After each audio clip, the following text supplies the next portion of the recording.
એક નિર્દોષ પ્રવાસીઓને જે પ્રવાસ કરવા ગયા હતા એ પ્રવાસીઓને નામ અને ધર્મ પૂછીને ગોળી મારવામાં આવી.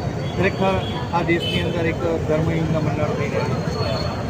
શું લાગે છે આ રીતના હુમલાઓ જે થઈ રહ્યા છે, આતંકવાદી હુમલાઓ જે થઈ રહ્યા છે તેની પાછળ જે આતંકી સંગઠનો જે જવાબદાર છે તેની સામે કઈ રીતની કાર્યવાહી છે? ઘણા વખત પહેલાં આપણે એક સૂત્ર સાંભળ્યું હતું કે આતંકીઓનો ધર્મ નથી હોતો. તો ધર્મ પૂછવાનો અર્થ શું?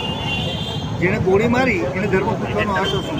તમે બંગાળની અંદર મુર્શિદાબાદમાં જોઈ રહ્યા છો.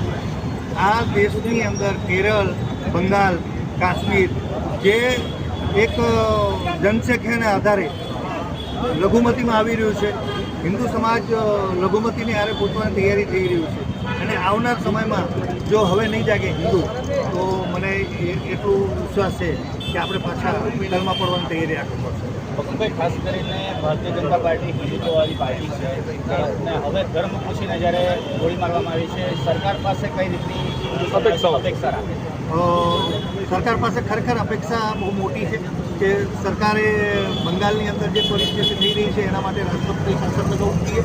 કાશ્મીરની અંદર જે પરિસ્થિતિ જે ગયા વખતે આપણે જોયું છે, ઉરી વખતે બી આપણે સર્જિકલ સ્ટ્રાઇક કર્યું હતું, બાલાકોટ વખતે બી આપણે એમના છઠ્ઠીનું ગાવણ યાદ કરાવી દીધું હતું. તો સરકારને ફરીથી એક મારી નમ્ર વિનંતી છે કે નરેન્દ્રભાઈ મોદી સાહેબ અને અમિત શાહ સાહેબ ઉપર એટલો વિશ્વાસ છે કે આનો વળતો હુમલો કરી અને એનો જવાબ આપવામાં આવે.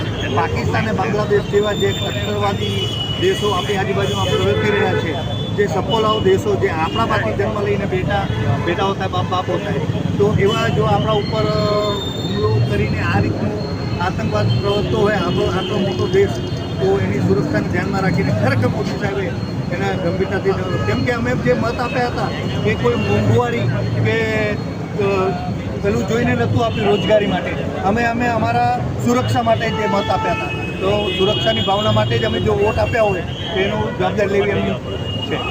જે રીતે પીઓકે ખાલી કરવા માટે આહવાન બાદ આ આતંકી હુમલાઓ અને કાશ્મીરની ઘાટી ઉપર થઈ રહ્યા છે, આને કઈ રીતે જોડી રહ્યા છે?